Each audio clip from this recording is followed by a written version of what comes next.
नमस्कार मेरे प्यारे विद्यार्थियों। तो कैसे हो आप सब? आशा करता हूँ कि आप सब बहुत अच्छे होंगे और मस्त होंगे। तो विद्यार्थियों को आपको आशा के साथ ही पढ़ाई करनी है। आशा क्या करनी है कि सर ने जो बताई बिल्कुल ये आएंगे कि जो रीट पात्रता परीक्षा 2025 की हम तैयारी कर रहे हैं साथियों, बहुत बेहतरीन तैयारी करेंगे साथियों। हम बिल्कुल धुआंधार तैयारी करेंगे। 27 फरवरी को आपकी एग्ज़ाम रहेगी साथियों। जब तक हम आपकी तैयारी बहुत बेहतरीन तरीके से करवा देंगे। पहला टॉपिक था हमारा बाल विकास एवं शिक्षा शास्त्र जो लेवल 1 और लेवल 2 दोनों के लिए इम्पोर्टेंट रहेगा साथियों। ओके, दोनों के अंदर इससे संबंधित क्वेश्चन आएंगे। नया टॉपिक इसके अंदर जोड़ा गया है साथियों। तो राष्ट्रीय शिक्षा नीति 2020 के अनुसार हम तैयारी करेंगे साथियों। बिल्कुल क्लास 2 है हमारी साथियों, दूसरी क्लास हम आज शुरू करेंगे साथियों। कल हमने पूरे 50 क्वेश्चन देखे थे, आज भी हम पूरे 50 क्वेश्चन देखेंगे साथियों।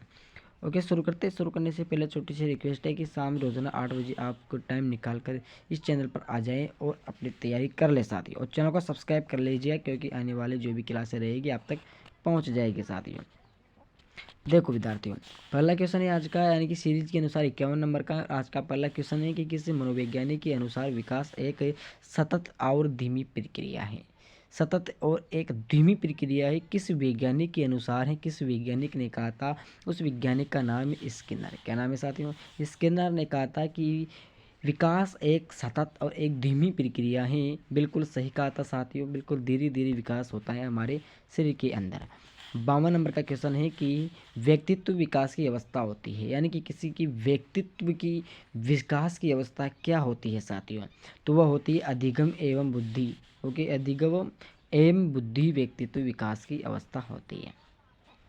अगला क्वेश्चन है कि विकास में बुद्धि से तात्पर्य है, यानी कि विकास में बुद्धि से क्या तात्पर्य है प्यारे विद्यार्थियों?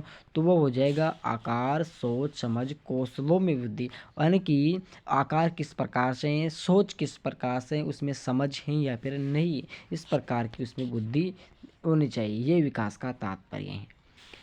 54 नंबर का है कि तनाव और क्रोध की अवस्था होती है, यानी कि आप अंदर ही अंदर खच जाते हो, खिंच जाते हो। और क्रोध की अवस्था कौन सी होती है साथियों? तो वह होती है किशोर अवस्था। आप किसी भी तनाव में या भी दुख में हो तो आप किशोर अवस्था में होंगे, क्रोध होंगे तो किशोर अवस्था में होंगे। यदि आप जवान होने लगते हैं, जवान यानी कि आप घर वाले कहते हैं कि जवानी आ गई इनको, क्या आ गई? जवानी आ गई। उसी समय आपको सबसे अधिक तनाव होगा और क्रोध होगा। ये किस कब आता है? किशोर अवस्था में, शेष अवस्था में नहीं आता है, बाल्य अवस्था में। समझते हैं नहीं वो आपकी तनाव और क्रोध क्या होता है। 55 नंबर का है साथियों कि बालक का विकास परिणाम है। बालक का विकास का क्या परिणाम है साथियों?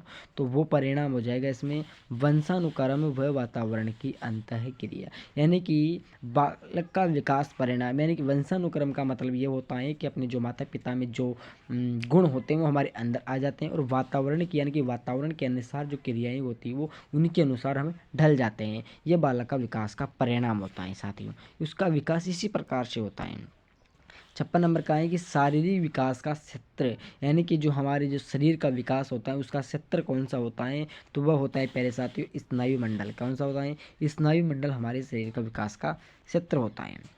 57 नंबर का है कि श्यामपट्ट लिखते समय सबसे महत्वपूर्ण क्या है? श्यामपट्ट यानी कि जो बोर्ड होता है, जो हमारे टीचर गण होते हैं, जैसे मैं लिख रहा हूँ तो ये हैं, तो मैं लिख रहा हूँ तो श्यामपट्ट लिखते समय टीचर को कौन कौन सी बातों का ध्यान रखना चाहिए? इसमें एक ही बात इंपॉर्टेंट है, इसमें यदि आ जाता है कि सभी तो सब लिख देते, लेकिन एक चीज़ आपको लिखनी है। तो श्यामपट्ट लिखते समय साथियों हमको किस बात का ध्यान रखना चाहिए?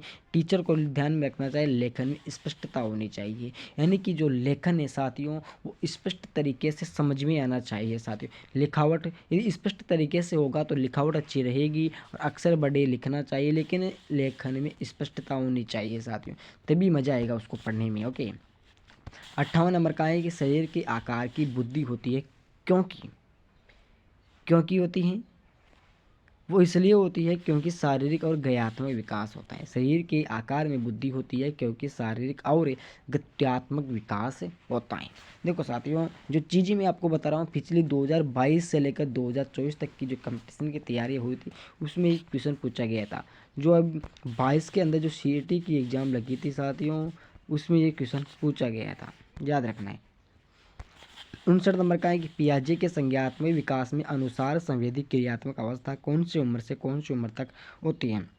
इसमें दो आंसर होंगे साथियों, पहला और दूसरा, ये दोनों हो जाएंगे, लेकिन आप दोनों लिख सकते हो, इसलिए मैं इसमें आपको 2 से 7 टिक लगा देता हूँ मैं इसमें। देखो साथियों, दोनों हो सकते हैं। यदि दोनों ऑप्शन आ जाए तो आप किसी के एक के टिक लगा देना, और यदि एक आ जाए इन दोनों के अंदर से तो आप किसी एक के टिक लगा देना साथियों। क्लियर हो? आप याद रखना है। 60 नंबर का क्वेश्चन है कि निम्न में से कौन सा कथन सत्य है। 4 ऑप्शन दिए गए हैं, उनमें से आपको बिल्कुल एक कथन बिल्कुल टिक लगाना है कि बुद्धि का लिंग से संबंधित नहीं है। जो आपका जो लिंग है साथियों, उसका बुद्धि से कोई संबंध नहीं है साथियों। लड़के अधिक बुद्धिमान होते हैं, बिल्कुल गलत। लड़कियां अधिक बुद्धिमान होती हैं, बिल्कुल गलत है। सामान्यतः लड़के लड़कियों से अधिक बुद्धिमान, ये भी गलत। ये बिल्कुल सही हो जाएगा साथी। सत्य है, कथन सत्य है कि बुद्धि का लिंग से कोई संबंध नहीं है साथी। छोड़ो इस बात को, आगे चलो कि परामर्श का उद्देश्य है, यानी कि कोई यदि आपको परामर्श देता है तो उसका क्या उद्देश्य रहता है पहले साथियों। तो उसका उद्देश्य रहता है कि बच्चों को समझाना, बच्चों की कमियों के कारण पता, यानी कि बच्चों में किस प्रकार की कमियां हैं उसको पता लगाकर उनमें सुधार करना, और बच्चों को समायोजन में सहायता। समायोजन का मतलब यह होता है कि उनमें किसी भी प्रकार की गलती होती है उनको समाज क्या समायोजन करते हैं, समझाने की कोशिश करते हैं साथ। बिल्कुल समझ में आ गया होगा आपके। अगला क्वेश्चन है कि बच्चों में नैतिकता की स्थापना के लिए सर्वोत्तम मार्ग कौन सा है। नैतिकता का यह मतलब होता है कि जो हमारे दैनिक जीवन के अंदर क्या हो रहा है उसकी स्थापना, यानी कि किस प्रकार से समय सारणी के मार्ग पे चले, वो नैतिकता होती है।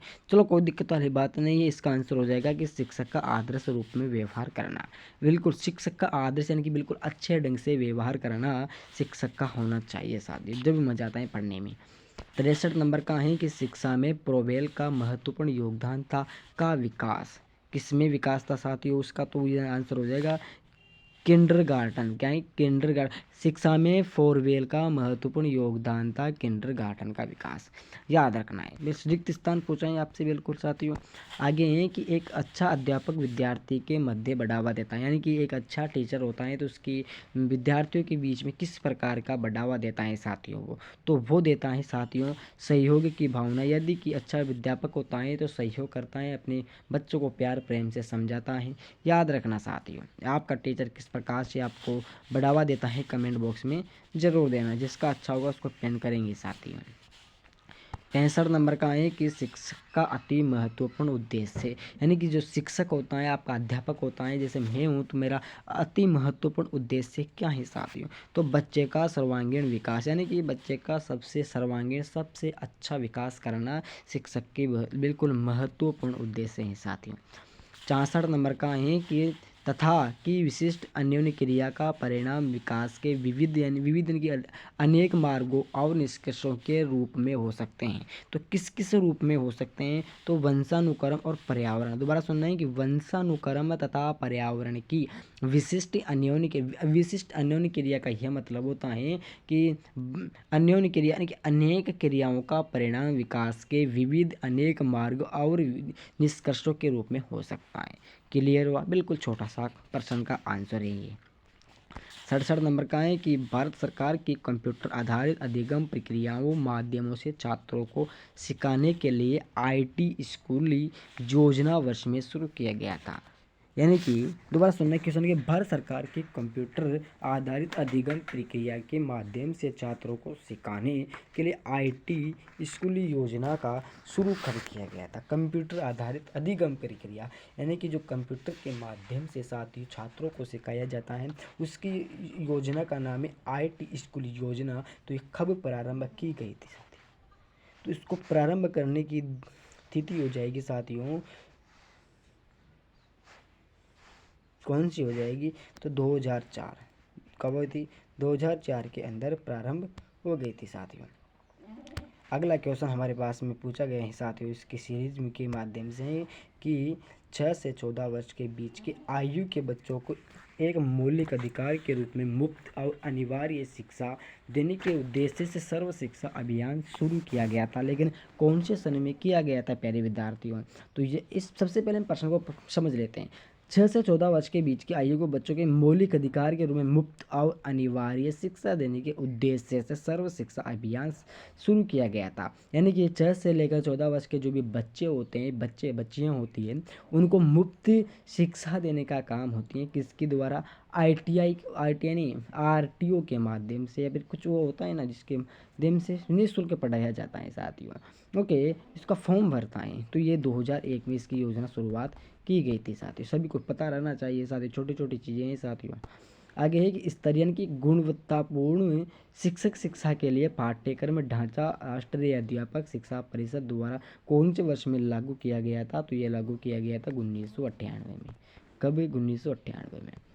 आगे है कि निम्नलिखित में से कौन सा महत्वपूर्ण प्रभाव शिक्षक की प्रभावकारिता पर निर्भर करती है? तो इसका आंसर हो जाएगा पहले विद्यार्थियों, शिक्षक को विषय की समझ। क्या है? शिक्षक को विषय की समझ होनी चाहिए। ओके, किस पर निर्भर करती है? कि उस विषय पर अच्छी प्रकार से उसको नॉलेज होनी चाहिए।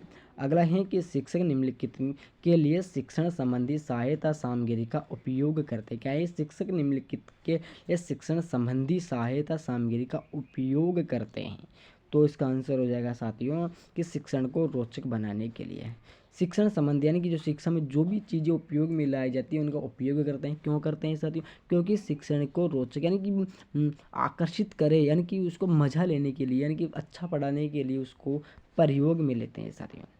72 नंबर का है कि यदि बुलाए जाने पर कुछ छात्रों के माता पिता अभिभावक आकर शिक्षक से नहीं मिलते तो शिक्षक को क्या करना चाहिए? यदि आपके कुछ विद्यालय में सरकारी हो चाहे प्राइवेट हो, उसके अंदर के यदि आप कोई गलती कर देते हो तो अपने पिताजी अपने माताजी को बुलाने के लिए कहते हैं, लेकिन वो नहीं आते हैं तो शिक्षक को उस समय क्या करना चाहिए? तो उस समय शिक्षक को करना चाहिए जाकर उनसे मिलना चाहिए। अपने माता यानी कि हमारे जो आपको कहते हैं आपके माता पिता से मिलना चाहिए। क्यों? उनकी कोई परेशानी है तो कुछ बताना, सभी चीज़ें होनी चाहिए साथ ही, मिलना चाहिए घर पर जाकर। लेकिन कोई नहीं मिलते हैं, कोई कहने वाला नहीं है आजकल। अगला है कि किसी पठन सामग्री को एक रूप में पढ़ना पढ़ाई के रूप में जाना जाता है साथियों। तो ये हो जाएगा इनमें से कोई नहीं है। यानी कि किसी पठन सामग्री को एक रूप में पढ़ना पढ़ाई के रूप में जाना नहीं भाई। यदि आप किसी भी चीज़ को पढ़ रहे हो तो उसको एक बार पढ़ लिया तो पढ़ाई नहीं मानी जाती, उसको याद कीजिए तो पढ़ाई मानी जाती है, याद रखना है। 74 नंबर का है कि पाठ्यचर्या निर्माण को कार्य माना जाता है। यानी कि जो पाठ्य आपकी जो चर्या है, पाठ पढ़ते हो तो उसकी जो कार्य हो तो उसको क्या माना जाता है? तो उसको माना जाता है कि एक अत्यधिक विशिष्टता कार्य है। ओके, ये चीज़ें उसको मानते हैं साथियों। 75 नंबर का है कि विद्यार्थियों की प्रशंसा की जानी चाहिए। तो विद्यार्थियों की प्रशंसा कहाँ पर की जानी चाहिए साथियों? तो उसकी प्रशंसा साथ लोगों के बीच में करनी चाहिए ताकि वो उससे आकर्षित हो। विद्यार्थी की प्रशंसा लोगों के बीच में करना चाहिए ताकि उसको गर्व हो कि मैं ऐसा हूँ, मुझे और मेहनत करनी चाहिए, ऐसी उसके अंदर भावना जागृत होती है साथियों। एकांत में नहीं करनी चाहिए, उसको लगेगा कि मेरी कोई वो ही नहीं कर रहा है तो मैं क्यों पढ़ूँ, इस प्रकार। आगे है कि निम्नलिखित में से क्या उस खांचे या रेंज को सूचित करता है जिसके भीतर किसी योग्यता या गुण के लिए किसी व्यक्ति के प्रवणता स्तर पर फैसला किया जाता है? तो इसका बिल्कुल छोटा सा आंसर है ग्रेड। बिल्कुल ग्रेड आंसर हो जाएगा साथियों। अगला क्वेश्चन है कि अनुसंधान से पता चलता है कि हमारी पढ़ाई का हिस्सा दृश्य और श्रवण सुनने के अंगों के माध्यम से ग्रहण किया जाता है। तो कितना % किया जाता है पहले साथियों? तो विद्यार्थियों 85%। कितना? 85% किया जाता है। 78 नंबर का है कि वर्ग कक्षा के माहौल में एक सकारात्मक पढ़ाई वातावरण स्थापित और मजबूत करने के अधिकार को निश्चिततापूर्वक या फिर निश्चयात्मक अनुशासन है। तो यह बढ़ावा नहीं देता, बढ़ावा देता है, या फिर कुछ और देता है? तो यह देता है, बढ़ावा देता है साथियों। क्या देता है? बढ़ावा ही देता है। 79 नंबर का है कि जब किसी शिक्षक पर पराधिकारी हावी होते हैं या उसे अन्य कार्य के लिए विवश किया जाता है तो उसकी क्षमता कैसी होती है? तो उसकी क्षमता होती है घट जाती है। यानी कि उसकी क्षमता, पराधिकारी यानी कि कोई बड़े व्यक्ति होते हैं या फिर प्रधानाचार्य, जैसे मान लो यदि वो कार्य उसको नहीं आता है लेकिन फिर भी वो उसको विवश करते हैं, जोर डालते हैं तो उसकी क्षमता बिल्कुल घट जाती है। ओके साथियों, ऐसा नहीं करना चाहिए। 80 नंबर का है कि छात्रों के सही मूल्यांकन के लिए निम्नलिखित में से किसी विधि का प्रयोग किया जाना चाहिए। यदि आप छात्र हो, हम भी छात्र हैं, तुम भी छात्र हो, तो हमारी मूल्यांकन के लिए क्या करना चाहिए, कौन सी विधि अपनानी चाहिए? तो मूल्यांकन के विद्यालय सतत मूल्यांकन करना चाहिए साथियों। 10 दिन में, 15 दिन में, 20 दिन में हमारा मूल्यांकन करना चाहिए, कुछ भी करके। 81 नंबर का है कि एक शिक्षक को समाज में सम्मान मिलना चाहिए जब वह यह सभी करे, यानी कि एक आदर्श जीवन जीता हो, निष्ठापूर्वक अपनी ड्यूटी करता हो, परावधाकारी तरीके से पढ़ाने में सक्षम हो। यदि तीनों चीज़ों हैं उसके अंदर मौजूद है तो हमको उसका सम्मान करना चाहिए, बिल्कुल घर बुलाकर। 82 नंबर का है कि निम्नलिखित में से किसे आप अधिगम की सबसे उचित परिभाषा मानेंगे? किसकी अधिगम की परिभाषा मानोगे विद्यार्थियों? यानी कि इनमें से कोई नहीं है तो इस क्वेश्चन को आप हटा दीजिए, क्योंकि ये कुछ मान्य नहीं है।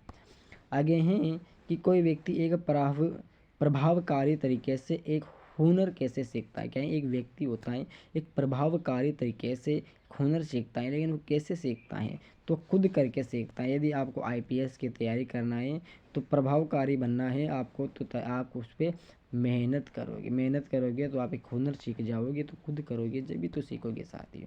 यदि आप आईपीएस में एग्ज़ाम में फेल हो जाते हो तो आपको हुनर करके सीख गई आपकी, इस प्रकार से इसके अंदर मेहनत लगती है साथियों। ओके।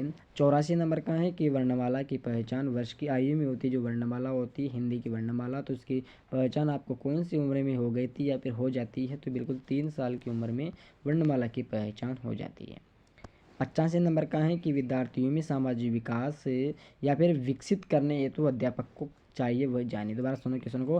विद्यार्थियों में सामाजिक विकास विकसित करने हेतु अध्यापक को जानना चाहिए कि वह क्या जानना चाहिए कि वह विद्यार्थियों के सभी पक्षों को मजबूत करें। उसको ये सभी जानना चाहिए, या फिर मजबूत है या फिर नहीं है। 86 नंबर का है कि शब्द आइडेंटिकल एलिमेंट्स से यानी कि समान तत्व निम्न में से गहन संबंध रखता है, तो इसका आंसर हो जाएगा अधिगम स्थानांतरण। ओके, अधिगम स्थानांतरण इसका आंसर हो जाएगा। 87 नंबर का है कि स्पष्ट अवस्था कहा जाता है, तो स्पष्ट अवस्था पहले विद्यार्थियों बाल्य अवस्था को कहा जाता है। स्पष्ट यानी कि स्फूर्ति, यानी कि छोटे छोटे जो बच्चे होते हैं बाल्य अवस्था होती है उनमें स्फूर्ति सबसे अधिक रहती है, क्षमता अधिक रहती है, उनका विकास यदि सही हो जाता है तो बिल्कुल स्वस्थ रहते हैं। 28 नंबर का है कि वातावरण वह बाहरी शक्ति है जो हमारे या फिर हमें प्रभावित करते हैं। किसने कहा था? तो पहले विद्यार्थी ये कहा था रोस ने। किसने कहा था? रोस ने कहा था। 89 नंबर का है कि संवेदना ज्ञात करने की पहली सीढ़ी है। क्या है? संवेदना ज्ञान करने की पहली सीढ़ी है, तो ये कथन मानसिक विकास है। क्या है? ये कथन मानसिक विकास का ही साथियों। 90 नंबर का है कि मानव विकास के संबंध में कौन सा कथन गलत है? मानव विकास के संबंध में कौन सा कथन? तो सी नंबर का, यानी कि विकास रेखीय होता है, बिल्कुल गलत हो जाएगा। 91 नंबर का है कि शारीरिक विकास का क्षेत्र है साथियों, तो बिल्कुल उपयुक्त सब, यानी कि स्नायुमंडल, मांसपेशियों में वृद्धि, एक्रोनाइन ग्लैंड्स, ये सभी शारीरिक में होते हैं। 92 नंबर का है कि निम्नलिखित में से कौन सा वंशानुक्रम का विकाय नहीं है? तो अभिप्रणा हो जाएगा। कौन सा हो जाएगा? अभिप्रणा। 93 नंबर का है कि 20वीं शताब्दी को बालक की शताब्दी कहा जाता है। ये कथन किसने कहा था? तो ये कहा जाता है साथियों कोक एंड क्रो। क्या नाम था? Crow and crow. 20वीं शताब्दी को बालक की शताब्दी कहा जाता है, तो ये क्रो एंड क्रो ने कहा था। 94 नंबर का है कि इस अवस्था को मिथ्या परिपक्वता का समय भी कहा जाता है, तो कौन सी अवस्था को कहा जाता है? तो ये हो जाएगा बाल्य अवस्था को मिथ्या परिपक्वता भी अवस्था भी कहा जाता है।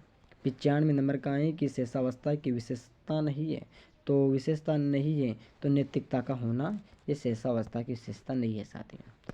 96 नंबर का है कि शेषावस्था की मुख्य विशेषता नहीं है। क्या है? शेषावस्था की मुख्य विशेषता नहीं है, तो ये हो जाएगा चिंतन प्रक्रिया। शेषावस्था में कोई चिंतन नहीं होती है, सीखने की प्रक्रिया अधिक होती है, जिज्ञासा में प्रवृत्ति होती है, अनुकरण द्वारा सीखने की प्रवृत्ति होती है साथी। 97 नंबर का है कि किस मनोवैज्ञानिक के अनुसार विकास एक सतत और धीमी प्रक्रिया है? तो प्यारे विद्यार्थी ये हरलोक ने कहा था। ये पहला क्वेश्चन है, शायद दूसरा क्वेश्चन आज की सीरीज में था। 93 नंबर का है कि बिग व हेट की विशेषताओं को सर्वोत्तम रूप से व्यक्त करने वाला एक शब्द है परिवर्तन। तो परिवर्तन शारीरिक, सामाजिक और मनोवैज्ञानिक होता है, तो कौन सी अवस्था में होता है? तो प्यारे विद्यार्थियों ये होता है बाल्य अवस्था में। बाल्य अवस्था में नहीं होता है, किशोर अवस्था में होता है। किस में होता है? किशोर अवस्था में परिवर्तन होता है, शारीरिक विकास होता है, सभी प्रकार के डाढ़े मूँछ सभी आते हैं। बाल्य अवस्था में थोड़ी ना आता है, किशोर अवस्था में था ना। अगला है कि मानव विकास कुछ विशेष सिद्धांतों पर आधारित है, निम्नलिखित में से कौन सा मानव विकास का सिद्धांत नहीं है। तो डी नंबर का कि प्रतिवर्ती है साथियों, जो मानव विकास का सिद्धांत नहीं है। 100 नंबर का क्वेश्चन है कि निचली कक्षाओं में खेल पद्धति मूल रूप में आधारित है, तो ये विकास एवं वृद्धि के मनोवैज्ञानिक सिद्धांत पर आधारित है साथियों। क्लियर। तो बिल्कुल हमने 100 क्वेश्चन देख लिए हैं साथियों कल की क्लास में, और आज की क्लास में 2 क्लासें हमने कंप्लीट कर ली है साथियों। 4 क्लासें हो जाएंगी, इसकी 4 क्लासें नहीं साथियों, 6 क्लासें हो जाएंगी। 50 को 6 से गुणा करें तो 300 क्वेश्चन हो जाएंगे आपके 6 क्लास के अंदर। तो बिल्कुल आपको इससे डरने की कोई चिंता नहीं, रीड ही कर लेंगे कंप्लीट इसको भी साथियों। हैं एक चीज़ का ध्यान रखना है साथियों, जो आपको पर्सन नहीं आता है उसको आपको 5वां विकल्प देते हैं तो उसमें आपको टिक लगाना है, वरना आपको करके नहीं आना है। ओके। और देखो साथियों, 5वां विकल्प करके भर के आना है। यदि आपको वो क्वेश्चन नहीं आता है तो यदि आपको यदि पक्का है कि मुझे ये क्वेश्चन आता है, जब भी टिक लगाना है सर, बिना बात आपको टिक नहीं लगाना है, क्योंकि यदि आप 1% गलत तो 3% सही है तो वो भी गलत हो जाएंगे साथियों, याद रखना है साथियों। तो यदि क्लास अच्छी लगी तो लाइक करना, शेयर करना, कमेंट करना, चैनल को सब्सक्राइब करना। सभी दोस्तों को जय हिंद जय भारत। कल नए क्वेश्चन के साथ नए अंदाज में मिलेंगे।